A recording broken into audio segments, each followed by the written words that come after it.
Blog Talk Radio. LizyT Radio Show.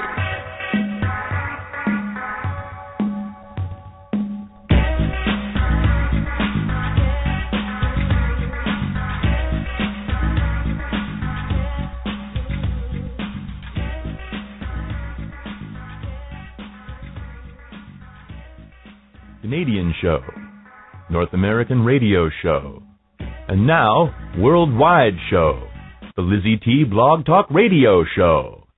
She wants to know who you are, what you do, your contact info, anything new. And now, welcome the amazing LizyT.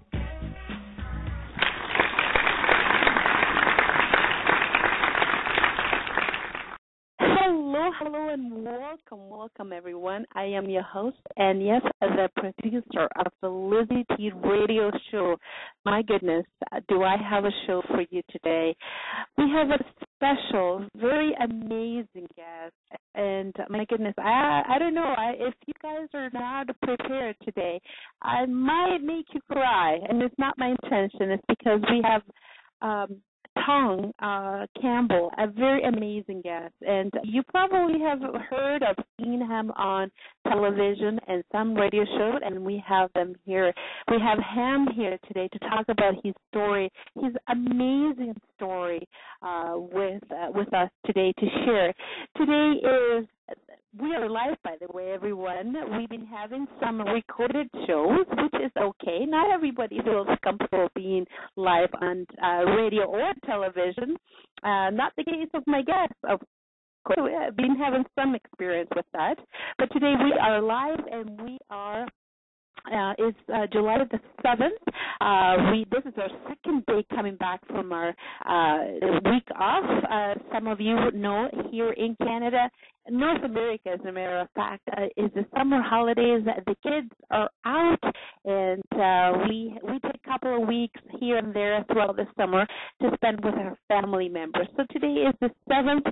I want to extend again a huge thanks to everyone who accommodated us, who treated us like royalty in Ottawa, Canada's capital. And you have no idea what it's like to celebrate Canada Day at Canada's capital. It was just amazing to see the fireworks, the amount of people that is at the capital's, Canada's capital, Ottawa. Everybody dressed in red and white with flags, Canada flags all over. I did mention a little bit about yesterday, but I can't. I think I'm going to go through the whole week talking about how wonderful it is. I think this is our second or third time, I think, that we have celebrated Canada Day in Ottawa, and it's just amazing. Every year is just fantastic. Thank you, everyone, for accommodating us, for treating us like royalty, and for just being there, just celebrating another year in wonderful Canada. And I have to stress that because this show is all over the world. We are right now being listened to Australia. Good morning to my Australian listeners. We are listening in South America, Central America, Jamaica, Netherlands, here through our 10 beautiful, wonderful provinces, United States. We have huge following in Washington, D.C., Texas, Kansas, North Carolina. My goodness, the list goes on. We are also being listened in England. Europe is getting there as well. Hello to my friends in Turkey, Nigeria, Ukraine, Spain, South Africa, and wow. I keep looking at my world map that is in front of me, and I keep picking, the names of countries and places, and I started to remember how I started to name all of the countries and places of people, and I'm running out of time, so I can't do that anymore.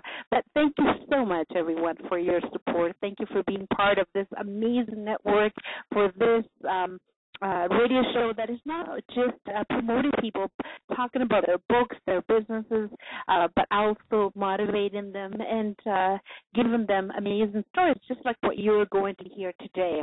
If you're interested in being part of the LizyT radio show, please email us. Our email is very easy, is radio@LizyT.ca. Radio, because it is a radio show, at LizyT.ca. CA for Canada. And I want to thank my sponsors, because without you, everyone, this show would not be possible. Again, it's radio@LizyT.ca, because I want to know who you are, what you do. Contact them for anything new. And our sponsors today are NatureNova.ca. So thank you so much, Nature Nova. Nature Nova, there are programs for children's camps, high schools, and if you're interested to know about nature, contact John at NatureNova.ca. And also, we're being sponsored right now. Thank you so much for Alka Total Fitness, AlkaTotalFitness.com. Now, Alka is running a program coming up on July, so check out her website, AlkaTotalFitness.com.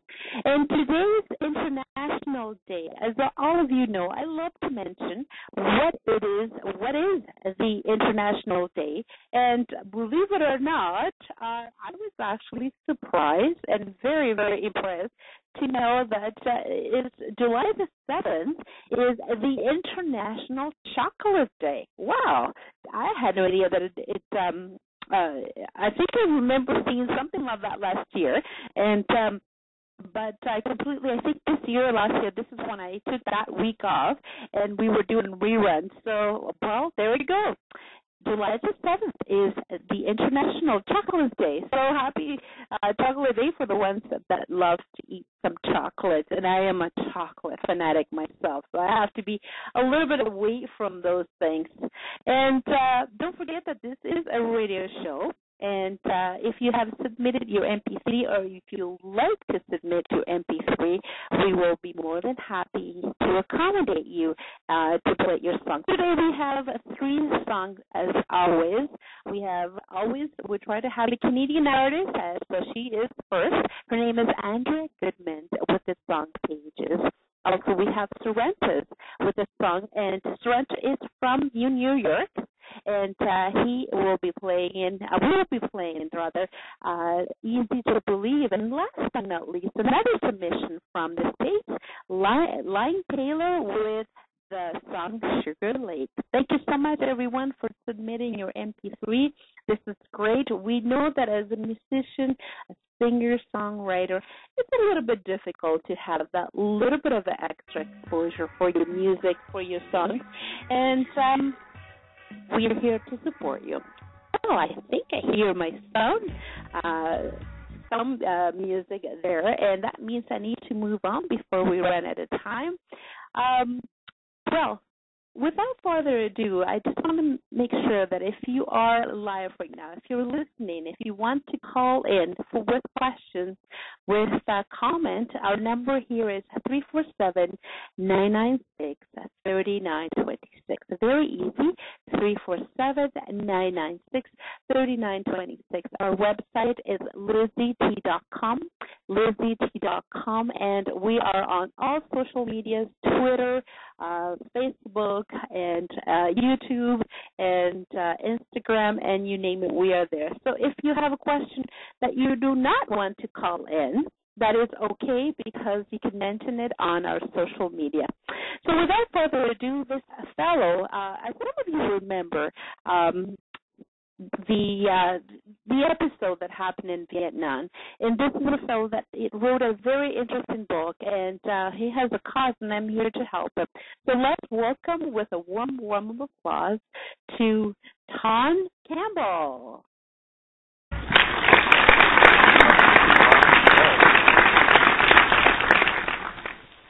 Thank you very much, and happy Chocolate Day to you.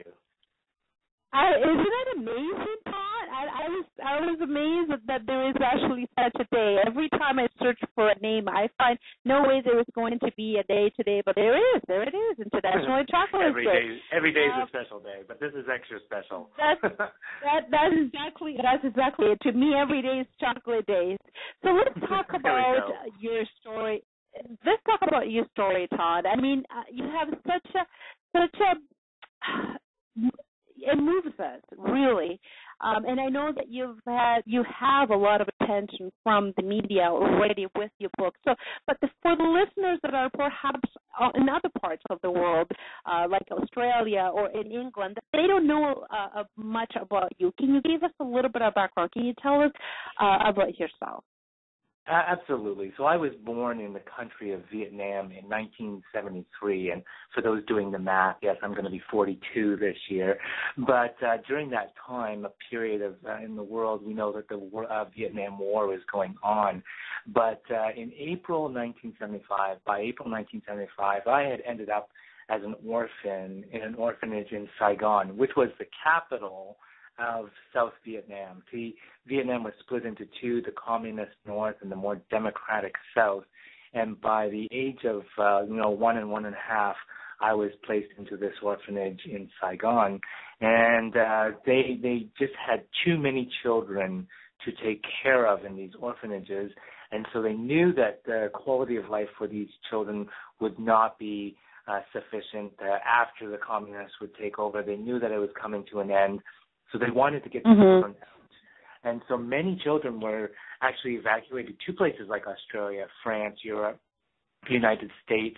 And Canada was kind of a little bit slower to come on board because they just wanted to see what was happening. But what took place was, this mass evacuation of these war orphans around the world. But eventually Canada said that they would take these children into their country, into their families, but they had to be proven to be true orphans. They would not have any, birth families coming after them, causing custody battles or anything like that. And so the workers over in Vietnam agreed to do so. And so then that's when they decided, okay, they would put the Canadian team together. And they flew in the last weeks of April to get these children out. But about a week before they arrived, a plane load of children and workers, about 300 children and workers, were on a Galaxy C-5 plane headed for the United States. It was actually the first plane load of children leaving, called Operation Baby Lift. And they were just about 5 kilometers away from the airport, and they were experiencing technical difficulty. They had to turn that plane around, and they were about 1 kilometer away from the airport when the rear door of the plane blew off, the loading dock door, and they lost altitude very quickly, and unfortunately they crashed, and everybody on the bottom of that plane perished. There were very miraculous. There were some survivors from the top deck. People say technical difficulties, but they truly believe that was shot out of the sky. And so these pilots and these care workers who went in to get these children knew that the same fate could be theirs, but they were willing to do so. They were willing to do that for children they had no connection to, but they, somewhere in their heart, they had great compassion for them. And so they were willing to risk their lives to get these children out.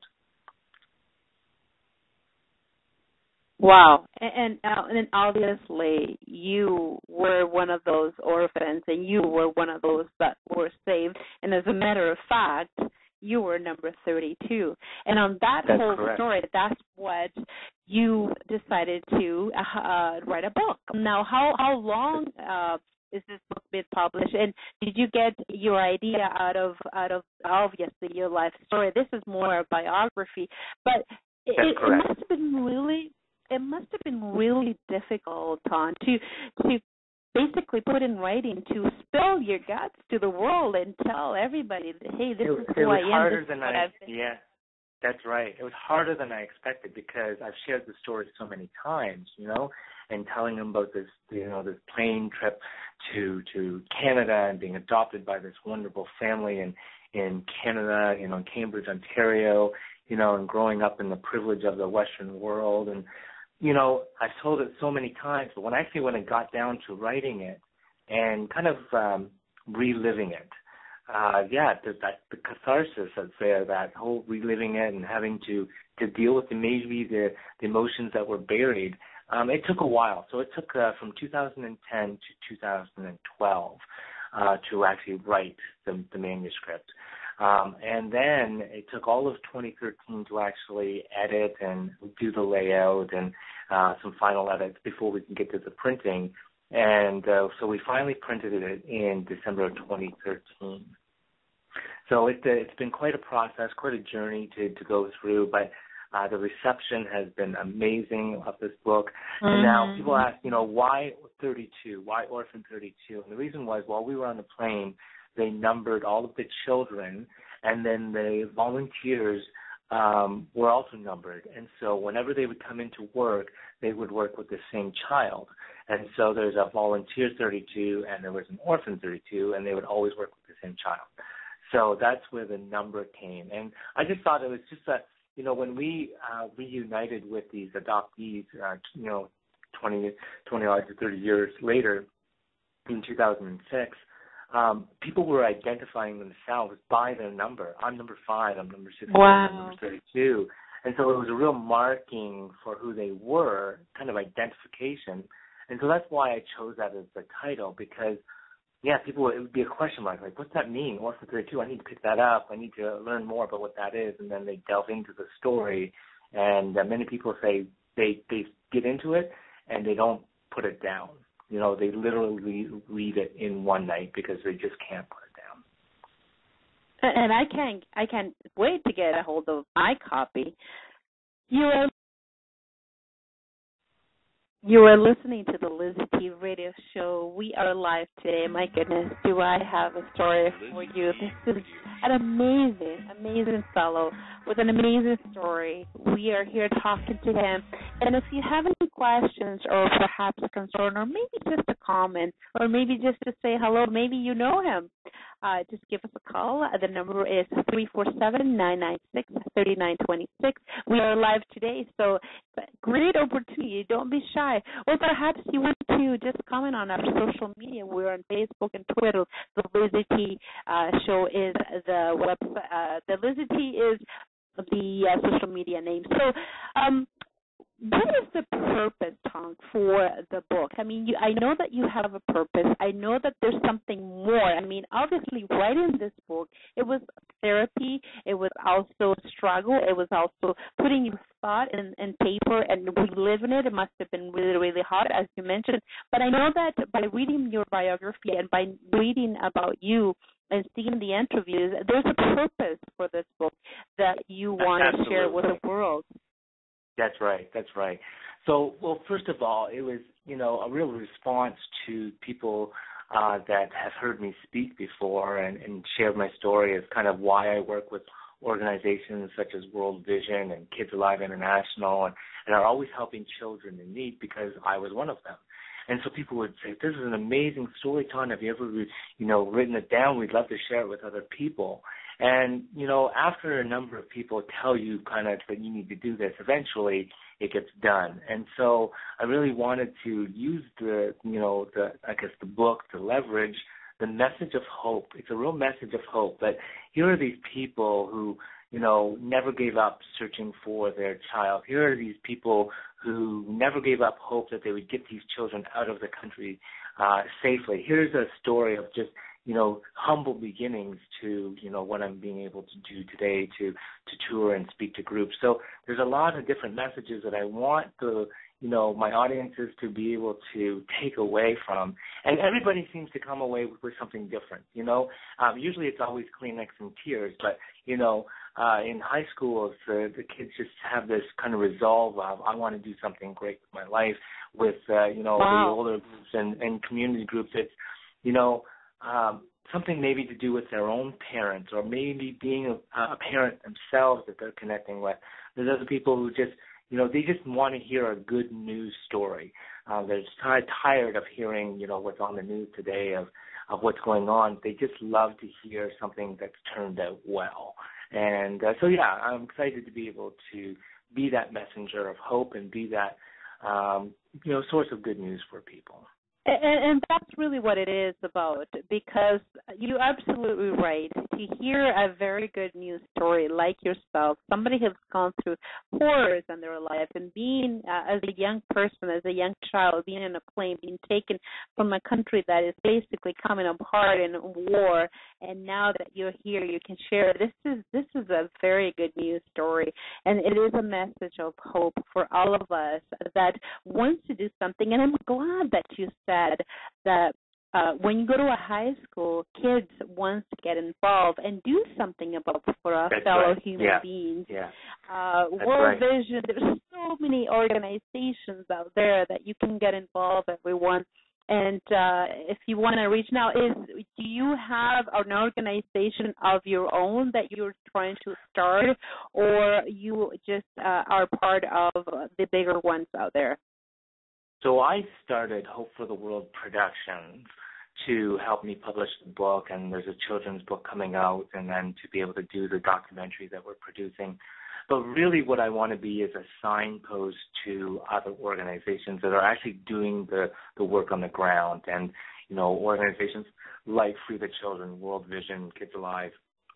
I really want people to look into the community and say, what can I be doing to give back? How can I be helping children in need? How can I be helping my fellow neighbor, my fellow human? As I was saying, when I'm in high schools, the principals really love the message that I'm sharing with young people. It's not how we start out in life. Like, I started out in life in a banana box in the back of a C-130, Hercules C-130 plane, right? It's what you do, what I call with your dash. There's a line between our two dates, our birth date and our expiry date, I call it. There's a line there, and that's called a dash, and it's what do we do with our time here on Earth. And I hope people will do something awesome and amazing, because that's what we're made for. We're made for a purpose, and that's to help other people. And when people can get the kinds of possibility thinking into their mind, like maybe, just maybe, I can make a difference in someone else's life, they'll stop thinking about their consequences or their circumstances, and they'll start thinking about the circumstances of others and how they can help other people out of them. And that's what I want to see, is this world. I'm doing a conference that's called the Just Us Conference. There's no us and them anymore. We live in a global village, and sounds like you have a global village listening to you right now. Right. There's no us and them. It's just us. And so what are we going to do to make this world a better place?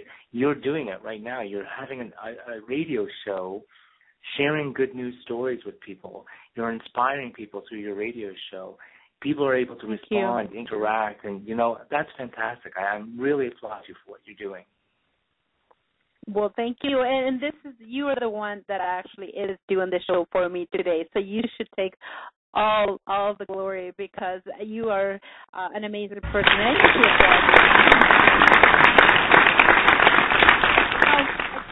I wanted to make sure that I'm able to share with my audience all over the world that you were talking about your organization, which is called Hope for the World. Now, is there a website? Is there an email, or perhaps a 1-800 number, or just something a fan page that people can go to, and perhaps if they're thinking of getting involved in their own community or raising some funds, who knows? I mean, the world, as you said, it is all of us now. It is a community, and I find that there's a lot of people that have means, and they wanted to identify to an organization, and maybe you were it. Well, definitely. So we're, like you, are on all the social media. We're on Twitter. We're on Facebook. Most of it's under Orphan32. So look up Orphan32 on Facebook, on Twitter. Hope for the World Productions is so new that we are just building the website right now. So I'm just encouraging people to go to orphan32.com right now. But once we have our new, our website up, it's really going to be a source for people to contact me, to bring me in to speak, to inspire. I want organizations like World Vision and other organizations to bring me in to inspire their people, to help them. Because I don't want to be an organization unto myself. As I say, I really want to be a signpost pointing to the great work that's being done out there. Why do the work if it's already being done by others? I just want others to recognize and align themselves with, these people that are doing amazing work on the ground. I've had the chance to go to Haiti with World Vision. I've had a chance to go to Peru with Kids Live, and you see the difference that they're making in the kids' lives by educating them, by providing clean water, by providing hospital care within their own communities, so they're not traveling hours and hours, right? This is life-saving, means for the community, things that we take here in the West for granted.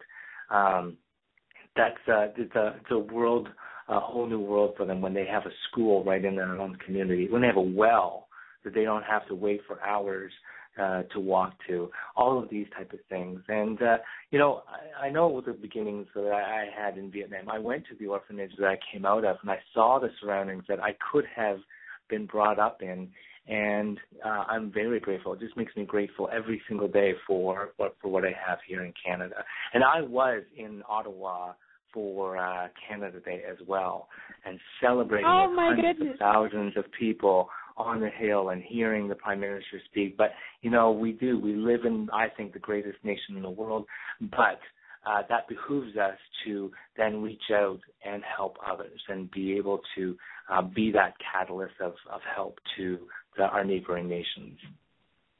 And if we could have actually passed each other. Now, everyone, the website is Orphan32.com. I will have it on my social media right underneath the radio button where the interview is being done right now. This is recorded, by the way, so if you just tuned in and you're wondering who this Lizy has today, if you didn't have the chance to go into my social media and see, I always like to put a picture of myself and my guest, so there it is. The number to call again, if you we still have a little bit of time, is 347-996-3926. 347-996-3926. You can ask a question to myself, or you can ask a question to my amazing guest. And he's been doing a lot of work. And it's funny because I was going to ask him, what inspires you, Tom? And I think you probably just answer it, because you say that by seeing the work that is being done by organizations like the World Vision and many others, that what is inspired, or do you have another source of inspiration? I mean, it is very hard for somebody who's gone through a traumatic experience or trials in their life to actually be inspired. You could have done anything in the world. You could have just said, well, I'm one of those orphans, so what? You could have had a totally different life, but here you are, not only motivating yourself, doing something with your life, you're actually helping others, and that is beautiful. That is amazing. I would have to say that my inspiration in life came obviously from my family, the Campbells, Reverend William Campbell and his wife Maureen. These are people who, if you want to call it by the world standards, gave up a very, very good lifestyle to pursue helping others. And but that's what their heart was led to, is to be able to give out. And so I just saw my parents be those people, and I just wanted to, exemplify and continue on with what they have been doing. Unfortunately, I lost my mom in 2000, and we just recently lost my father in March of this year. But, I think the legacy that they left is within their children, because if you see what each of their kids are doing and being able to kind of help within their community, we're carrying that legacy on. But I just also believe that they really instilled in me that my life was not my own.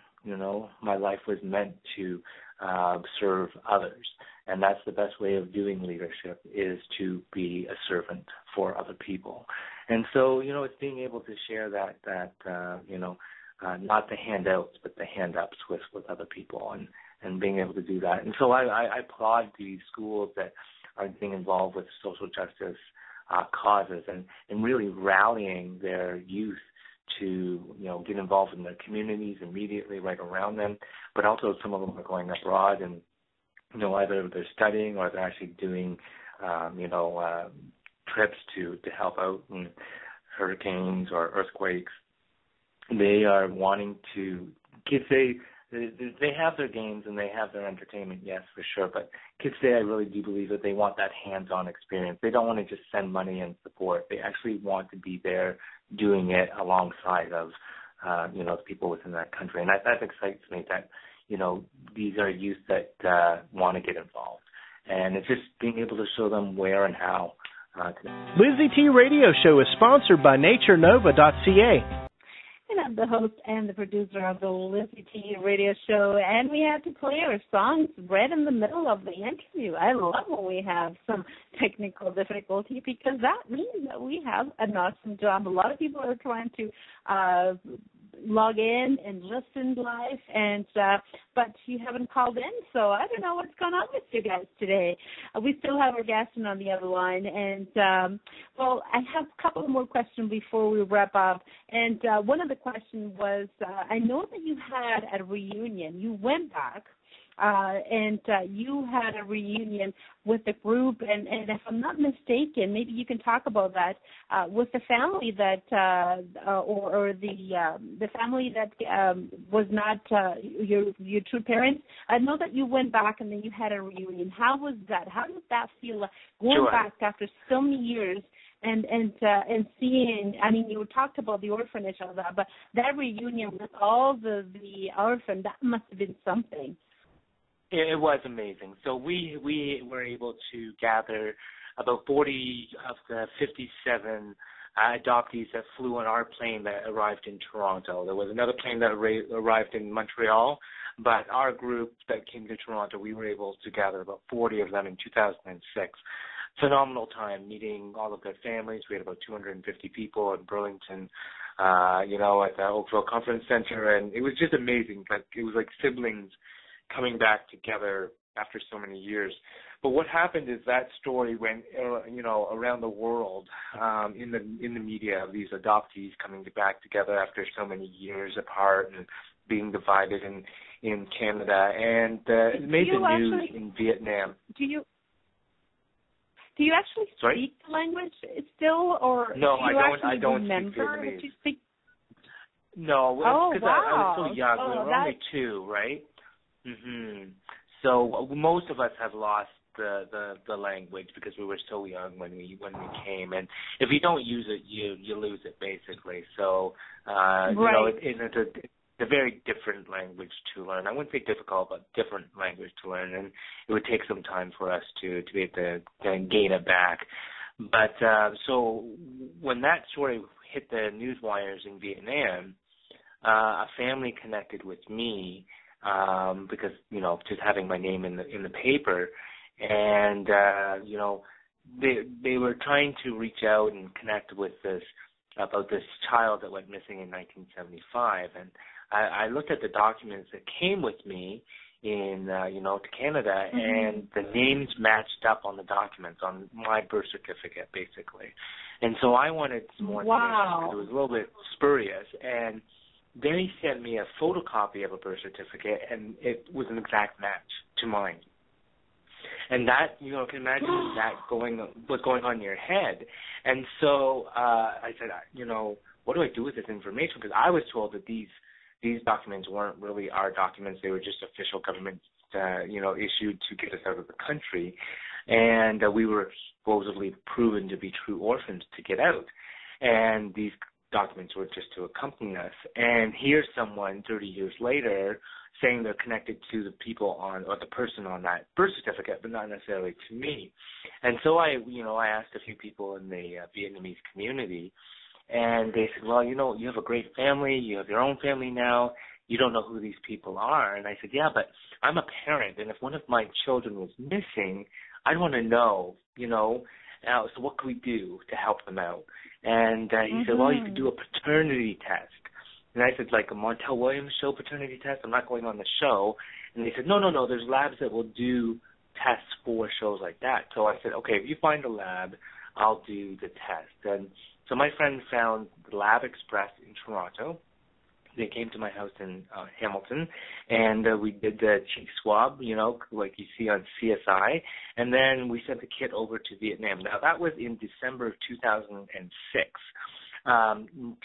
January of 2007, we got the test results back, and on the bottom of the paper with all the other numbers was the number 99.999%. 99.999%. Wow. And so I get a call. Incredible. And said, you found your father. And I said I wasn't looking for him. So we had that chance to call him overseas and reconnect over the phone. But eventually in 2009, we were able to go back with my whole family. My adoptive father at that time was able to join us, and 2 translators, and we flew back and we met my birth father for the first time. My brothers that were there, unfortunately my birth mom had passed away in 1987, so I never got to meet her. So that was disappointing. My father says that her last words to him were, "Keep looking for our Tan. Never give up. Keep looking for our baby. Never give up." And those were her last words. She died in his arms, saying those words to her. And so he was so thrilled to finally, meet that, request of his wife. So, very moving.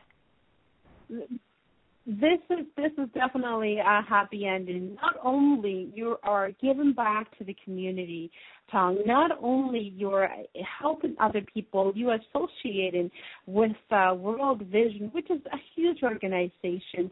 And I'm not advertising for everyone here. This is like Tom said, this is a community. We are one. And now you are even able to find your birth parents. This is definitely, I see this as a divine intervention, and I am happy for you, Tom, that you're able to give us so much information in such a short period of time with some technical difficulty, but this is all good.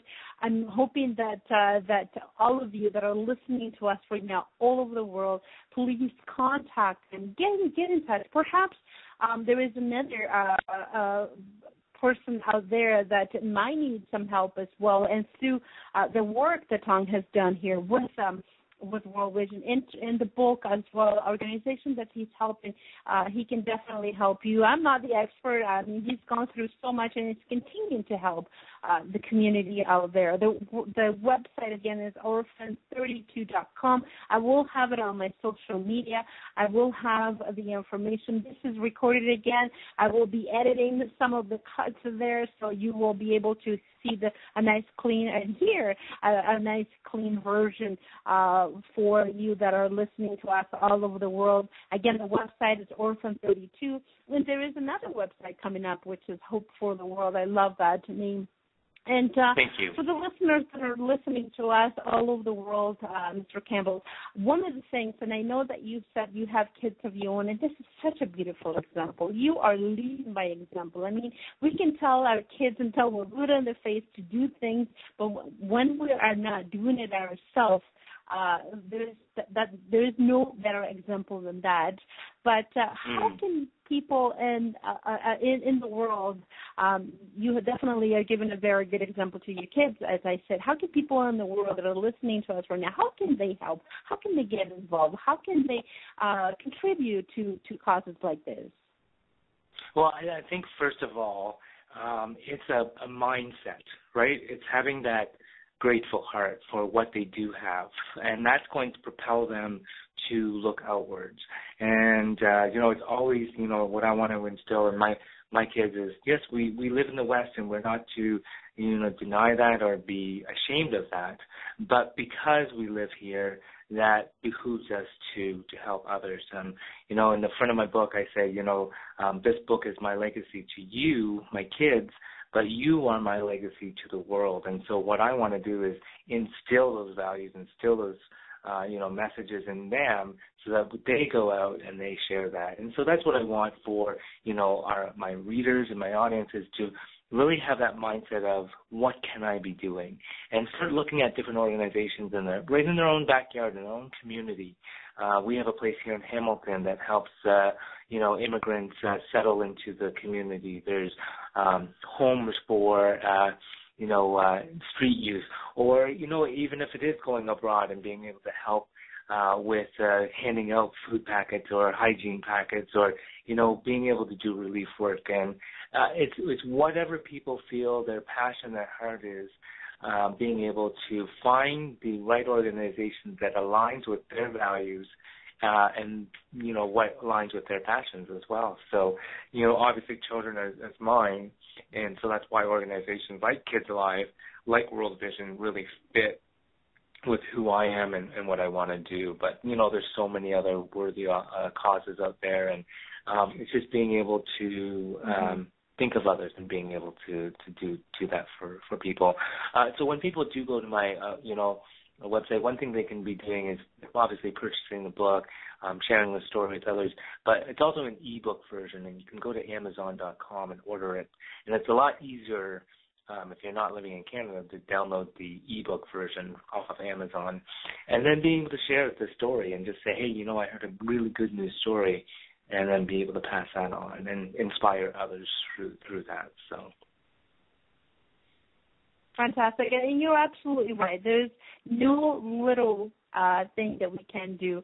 Time right now is money. So really, volunteering your time with food banks and right here in Canada, it's hard to believe that there is people in Canada, some of them going through some struggles, not having what to eat. And if you're able to donate some food, or if you're able to donate your time for food banks or any organization, that is actually what Mr. Campbell is trying to portray, and to show others with whatever you can, however you can. It's very important to help the community and to help yourself and to help your fellow human being, and that's really what it's all about. And there's a great event. There's a great event called Time Raiser. And, that's getting people to bid their time, not their money, but bid their time to certain organizations. So another opportunity that's out there. I didn't know that, so I'll check that out, and I'll post that also on my website. One of the things that you did touch about your book as well, where can people get it? And I think you just mentioned that people can also get it on Amazon and an e-version. Is it available on Chapters or any of those places, or just by going to Orphan32.com and people are able to purchase your book there as well? That's correct, yeah. So Orphan32.com, they can actually purchase like a hard copy of the book. If they wanted their ebook, they can go to BookBaby, or they can go to Goodreads, or they can go to places, wherever they look for their ebooks, it's likely going to be sold by those retailers. But the biggest obviously being Amazon.com. Awesome. We'll have the links, everyone, for you guys to go and check it out. I want to thank you so much, Mr. Campbell, for sparing a couple of minutes of your precious time. As you said, we are time racers, and time is money. So I know you're very busy. You have a very busy schedule. You have a lot of interviews. A lot of people really wanted to talk to you because of what you've gone through, your book, your experience, and what you contribute into the world. I want to thank you for this opportunity you gave us here at the LizyT radio show, sharing your amazing story. This is amazing. Any last word? Well, I'm more than pleased to travel. I do have invitations to Australia, across Canada. But if people are interested in having me come, I'm always open to being able to share the story live, and I think it just means so much to people when you're right in front of them and they can just dialogue with them. So again, contact me at Tanh, THANH, at Orphan32.com, and I would be glad to dialogue about being able to come wherever they are. Fantastic. So you heard from him. You guys in Australia, you guys in Africa, you guys in Europe and England, my huge listeners, followers in the United States, my hello friends there in Long Island. He is available for you to book him and for him to tell you his amazing story. Thank you so much, Mr. Campbell. This was a pleasure and a huge, huge honor to have you here at the LizyT Radio Show. Thank you so much. Well, thank you for what you do, and I'll be listening to further shows. I'm your host and the producer of the LizyT Radio Show, and we're coming to the end of the show right now. We had an amazing guest, Mr. Thanh Campbell. He is the author of the 32 Vietnamese that was taken from Vietnam when he was 2 years old and brought to Canada. So hopefully you're able to hear his story and you're able to comment and send us your feedback, or also definitely purchase his book. Also, we want to thank the sponsors of the show, NatureNova.ca and Alka's Total Fitness, for sponsoring the show.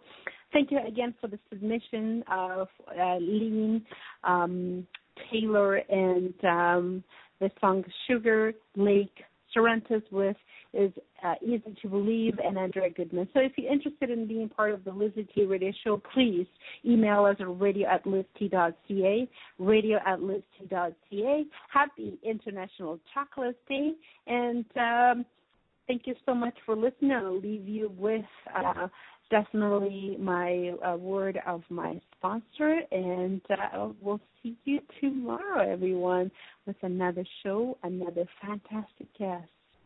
Bye-bye for now, and make it a fantastic, fruitful, and helpful day. The LizyT Radio Show is brought to you by Alka Total Fitness, cardio kickboxing classes, nutrition and cardio kickboxing, Alka's 10 free fitness secrets, increased cardio health, better stamina and energy levels, increased muscular development and tone, better flexibility, stress relief, weight loss and weight maintenance, a helpful approach to nutrition, cardio kickboxing classes, your way to a fun, powerful workout. Contact Alka at 34 Doncaster Avenue, #6, Thornhill, ONL3T 4S1, 416-565-4962. Book your first workout for free. alkastotalfitness.com.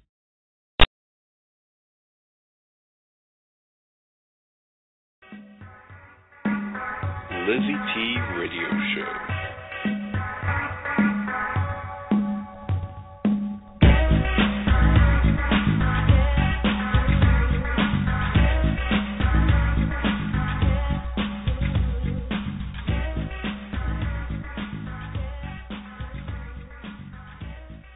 Canadian show, North American radio show, and now worldwide show, the LizyT Blog Talk Radio Show.